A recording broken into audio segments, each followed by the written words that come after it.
other shows we have for you to enjoy at myclassicradio.net.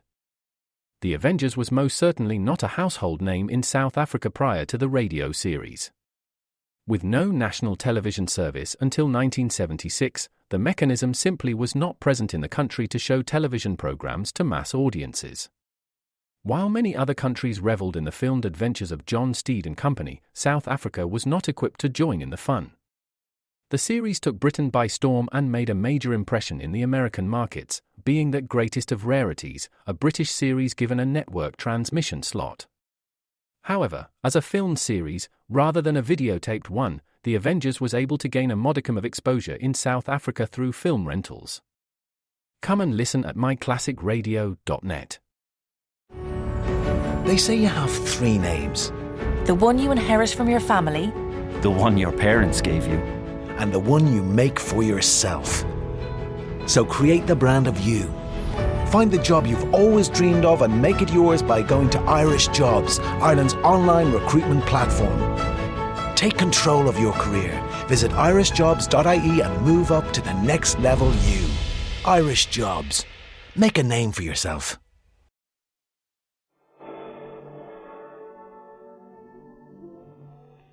Good evening. Tonight, your Mystery Playhouse presents Inner Sanctum.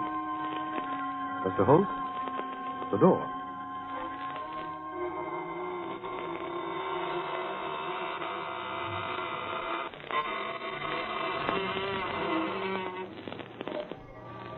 Good evening, friends of the Inner Sanctum. This is your host to welcome you through the squeaking door. What's that? You're scared. Don't be frightened. Why, we've been beating our brains out to make things pleasant for you. Yes, take that fellow lying on the floor. Now, that's a nice guy, really solicitous. He put a bullet through his head because he didn't want you to be bored.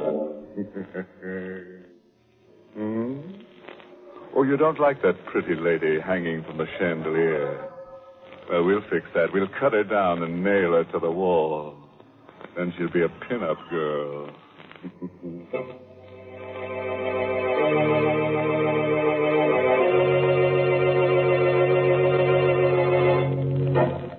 And now, friends, do whatever it is that you do when fear fastens cold fingers on your spine. A cigarette, perhaps, or a handkerchief to twist? Anything to brace you against tonight's pale horror. It's an original radio play written especially for Inner Sanctum by Michael Sklar and called Death is a Double Crosser. Our star tonight is Lawson Zerbe, who plays the part of Harry Smith, murderer. I looked at the blood-splattered mallet, still gripped in my hand. Then down at Marie's body. It was like coming out of a bad dream, only to go into a nightmare. Instead of using a mallet to cut the King Midas diamond, I had used it to murder my wife. And the big diamond was still in the vise, still sparkling in the light of the work lamp, still tormenting me with the glow of its inner fires. The thing was evil. Anderson had warned me. Does the diamond frighten you, Harry? No wonder. The story of great diamonds is a history of intrigue, violence, murder. Anderson was right. My luck had been all bad ever since I came to his house. It was one of those old New York brownstones, big enough for several families, but only 2 people were living there when I came. Anderson and my wife. Marie was working as his housekeeper, and she gave me a layout. He's about 70 years old, Harry. He lives all alone here. It's perfect for you.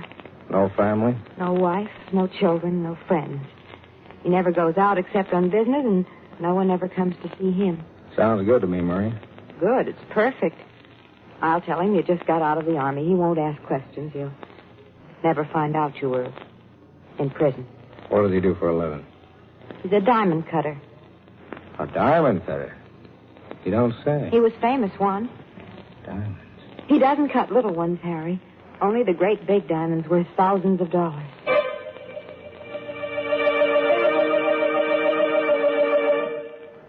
I moved in with Marie, and for a while everything was quiet. I didn't mind the quiet after that 5-year forgery rap in Sing Sing. Then one day, the peace and quiet ended. I met old Anderson on the steps going down the street. Good morning, Harry. Oh, hello, Mr. Anderson. Hey, you look all excited. Some good news coming your way? I hope so, Harry. Of course, I can well afford to be idle, but it would be pleasant to work again. And it's nice to know that people still remember you. Is it a job? Wonderful job. If I get the assignment. Well, I'm sure I'll get it. He couldn't give it to anyone else. A diamond? One of the largest diamonds in the world. The King Midas stone, discovered last year in the Kimberley Fields. It was purchased recently by Johnson, the multimillionaire. I'm on my way to his home to discuss the cutting. Well, good luck. I sure hope you get the job, Mr. Anderson.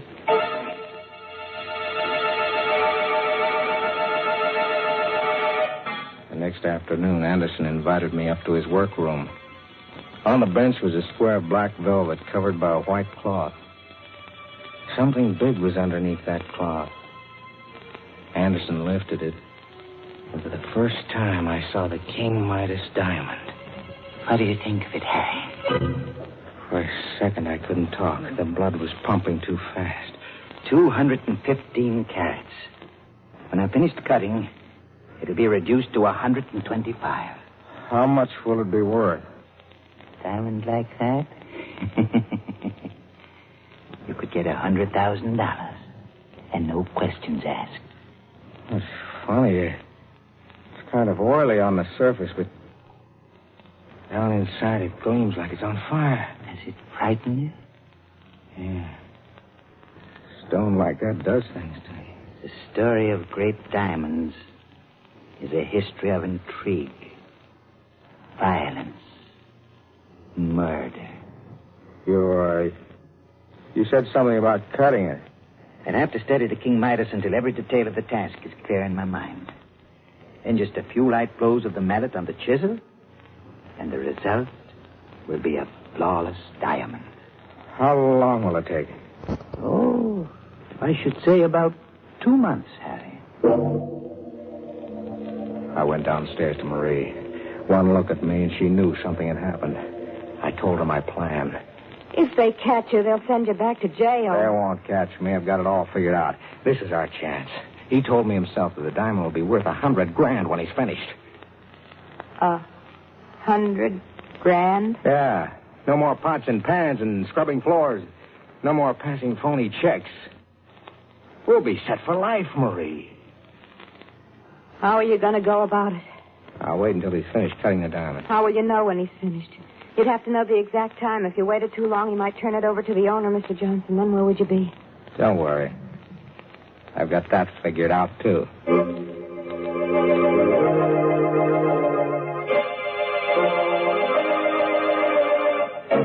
So you want to become a diamond cutter, Harry? If you'll teach me the work, Mr. Anderson, I promise it won't be any bother. All I want to do is watch you while you go about cutting the King Midas. Diamond cutters aren't made overnight. It takes a great deal of time. I spent 50 years learning the craft. Oh, please, Mr. Anderson, you don't know what this means to me. Yeah? All right, Harry. I'll let you watch me as I work. So that's how it began. Every day for 2 months, I went upstairs and watched Anderson as he studied the King Midas diamond. Cleavage must take place along planes parallel to the octahedron faces of the crystal. Step by step, he explained the job, how he would split it, where he would place the notches so that the diamond would split along the exact lines he wanted. He went over every detail again and again and again. Finally, he cut the notches for the splitting. Slowly, carefully. And then he placed the diamond in the vise. He got out the chisel and the mallet and placed them on the workbench. It was like a wedding ceremony. I was on fire. I couldn't wait. Just a few taps with the mallet, and it's done. Are you going to do it now? No, Harry. Tomorrow. Tomorrow. He kept putting it off. Then I realized what it was. He was scared. He couldn't trust his unsteady hands. It hit me like a ton of brick. He was never going to cut that diamond. You're so smart. What are you going to do now? I'm going to cut the diamond myself.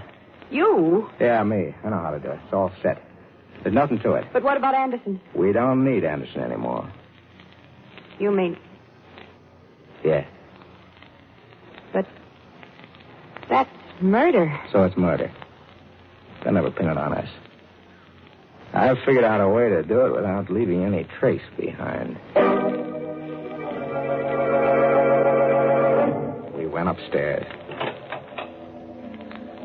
Anderson was standing where I left him at the workbench. He was so lost in thought that he didn't hear us come in. He isn't looking. Get it over with. All right.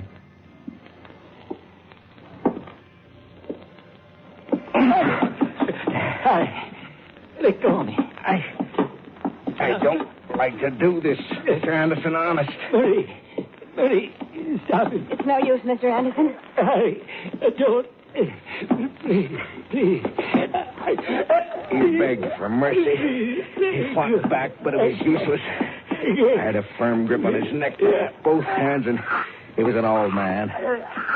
I squeezed tighter and tighter till his voice was cut off. His body stopped thrashing around. I held him like that a couple of seconds more for good measure. You can let go of him now. He's dead, Harry.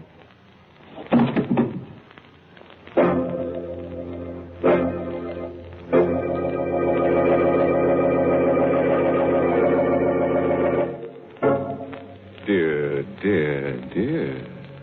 Imagine that. Cold-blooded murder. Killing a harmless old man like Mr. Anderson, choking him to death. Doesn't that slay you? And all because of a piece of ice. Why, it makes me hot under the collar. And that cool cucumber, Harry Smith. I'll bet he gets so hot that he'll burn before he's through.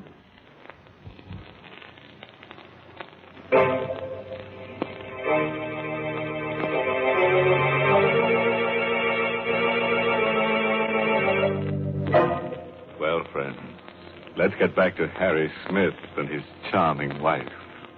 Such nice people. They killed old Anderson, the diamond cutter, to steal a piece of ice worth $100,000. And unless they have a lot of another kind of ice handy, they'll have to do something fast to get rid of the body. We carried Anderson's body down to the cellar and broke open the brick wall. Placing the old man's body behind it, we bricked it up again. Then we went through my plan. I wrote a suicide note.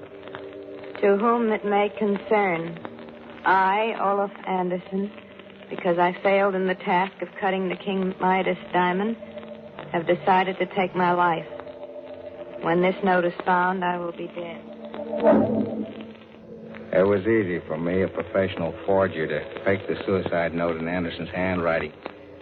I had him say he was going to end it all in the river and that he was taking the diamond with him to his death.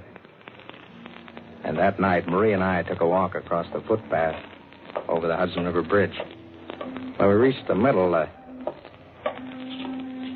You got the suicide note in Anderson's overcoat pocket? Yeah. No cars coming from either direction. Now's a good time to drop it. There. The cops will find the coat and figure that he took it off before he climbed the rail and jumped. All right. Come on, hurry. Let's get away from here. We went home. Marie telephoned police headquarters and asked for the Missing Persons Bureau. Hello? I want to report a missing person. It's the man I work for, Olaf Anderson. Yes, Anderson. I'm his housekeeper, and I'm worried because it's so late and he hasn't come home. My name? Mrs. Harry Smith. We went to bed. I guess we would hear from the police the next morning, and I was right.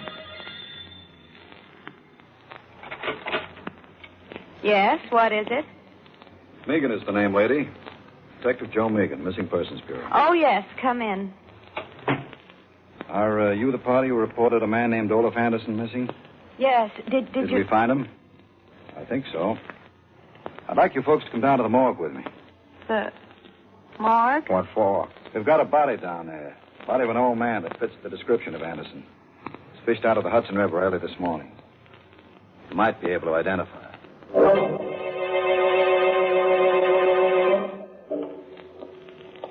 Here we are, folks. Before I lift the sheet on this slab, I ought to warn you. This stiff ain't exactly pretty. We can stand a little shock, Megan. Well, I just thought the lady... I'm all right. Okay, then. Well, you recognize him? His face, it's gone like he went through a meat chopper. Most of his clothes were gone, too, when we got him. Poor guy must have got caught in the propeller of a passing ship. Marie, it's Mr. Anderson. Harry. Don't you recognize the pants? They're from that old suit he always used to wear. Oh, yes. Yes, you're right. So you can identify him, eh? I'm sure that's Mr. Anderson. Well, I guess that closes the case. Suicide. Body recovered. And a great big hunk of diamond at the bottom of the Hudson River.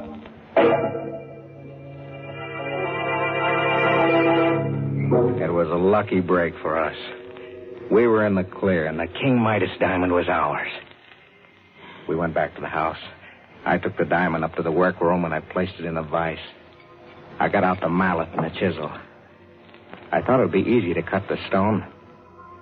Until I tried. Well, what are you waiting for? My hand is shaking. I'm kind of nervous. Things have been coming too fast. Let's put this off until tomorrow.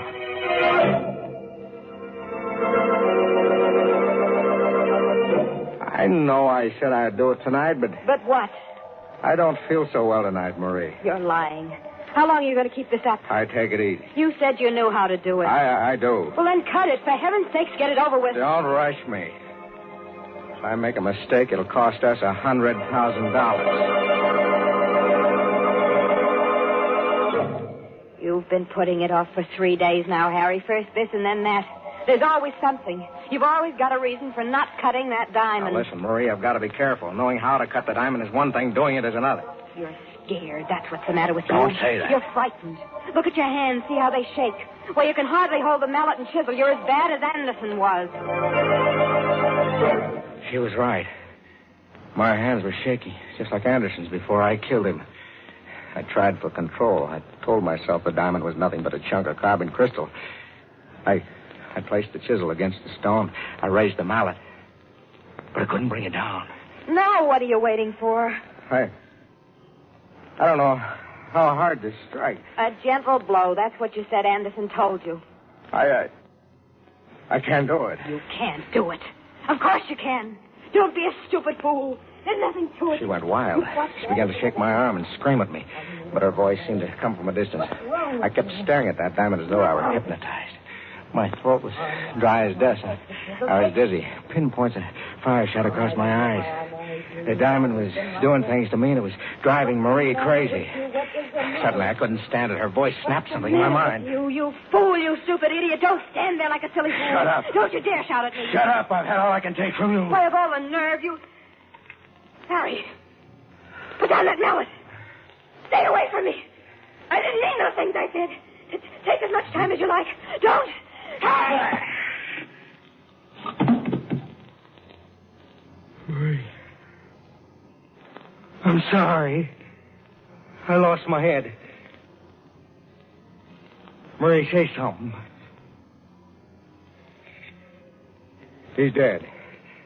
I killed her.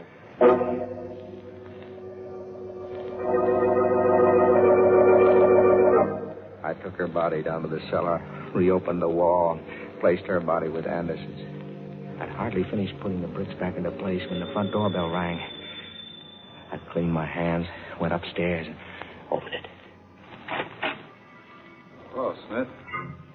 It was Megan, the detective. He came in, looked around suspiciously, and closed the door behind him. What's the matter with you, Smith?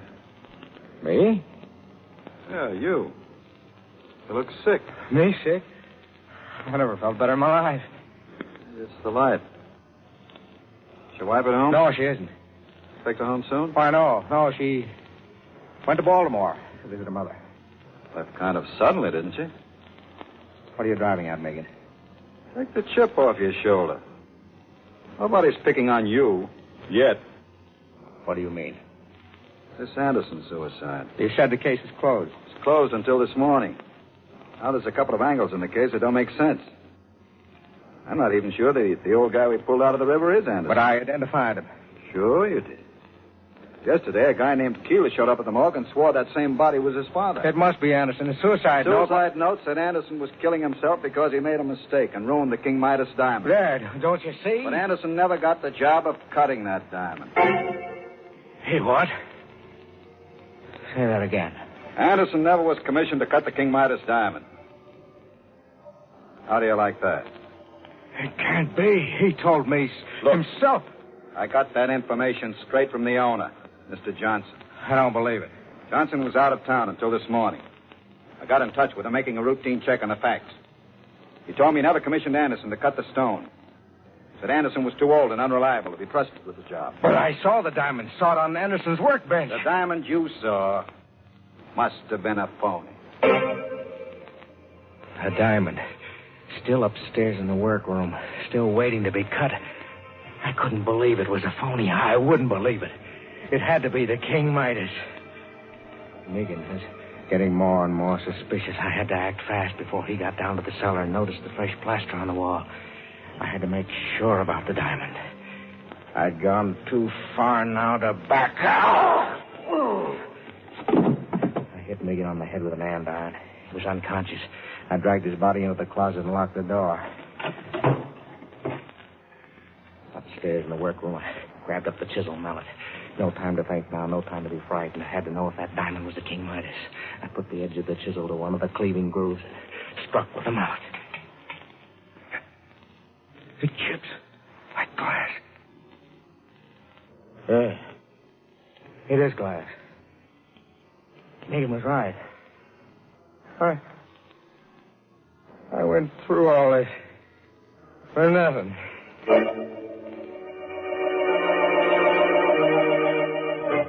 The whole thing was clear now. Anderson had lied to me. He had lied even to himself. Yeah, that was it. He had been unwilling to admit even to himself that he was no longer good enough to be trusted to cut the King Midas diamond. He was nuts. And he made up that crazy story. And I swallowed it.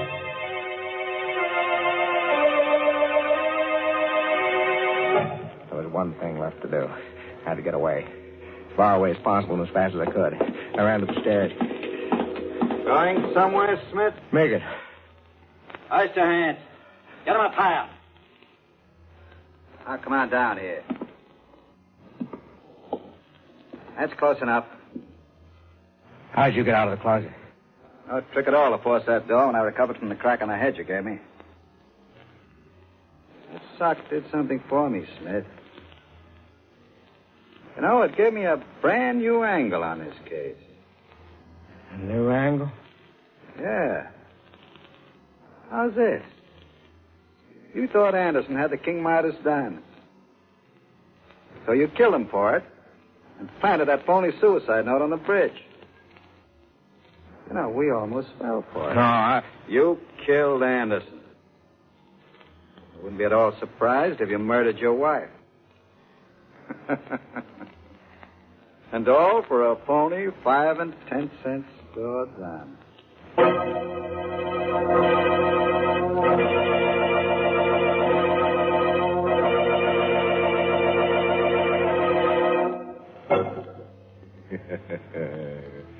Poor Harry Smith. What a life. A Smith caught between the hammer and the anvil. You know, he never should have lost his head and murdered his wife. No, because now it looks as though he's going to have to lose the rest of him. Yes, right now, Harry is really harried. And when the state executioner gets him, he'll be fit to be tied in a noose.